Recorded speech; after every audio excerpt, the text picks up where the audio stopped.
सभ्यता के आरंभ से ही मानव का विश्वास तंत्र मंत्र, जादू टोना और चमत्कार प्रदर्शन में रहा है। इस चमत्कार प्रदर्शन की योग्यता को प्राप्त करने के लिए मानव तांत्रिक, पुजारी अथवा ओझा की सहायता प्राप्त करता है। भारतीय धर्म और संस्कृति में शक्ति या साधना के विभिन्न रूप प्रचलित हैं। इनमें तंत्र, मंत्र, यंत्र, तामसी केवल मंत्र, राजसी एवं सामान्य गृहस्थ के लिए सामान्य सात्विकी पूजा, ये तीनों ही पद्धतियां लंबी, शांत एवं धैर्यपूर्ण साधना से प्राप्त होती है। इसके अन्य है नवधा भक्ति एवं काला जादू। काला जादू का क्षेत्र व्यापक है। इसका प्रचार भारत, अफ्रीका तथा अमेरिका के कुछ भाग, तिब्बत, चीन और बर्मा आदि देशों में ही अधिक मात्रा में देखने को मिलता है। काला जादू तंत्र साधना का एक अनिवार्य अंग है। काला जादू की सफलता के लिए विभिन्न मंत्रों, यंत्रों और तांत्रिक क्रियाओं से होकर गुजरना पड़ता है। इसकी साधना में अक्सर काकतंत्र, कौवा, उल्लू तंत्र, उल्लू आदि की साधना निम्न श्रेणी की होती है।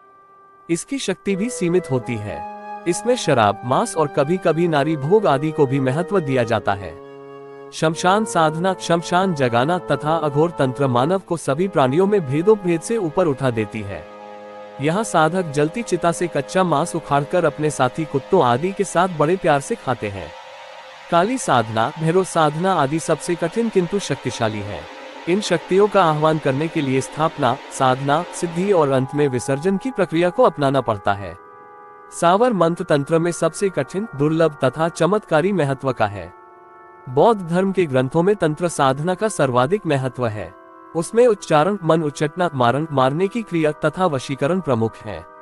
अपने शत्रु को वश में करके इच्छित कार्य सफलता से संपन्न कराए जा सकते हैं। मारण के लिए शत्रु का मिट्टी का पुतला बनाकर उसमें पिन आदि गाड़कर उसे यंत्रणा दी जाती है। उसे नष्ट करने के लिए मंत्र की मारक शक्ति का प्रयोग करके किसी बर्तन में जलती आग को मार्ग से भेजना आदि शामिल है।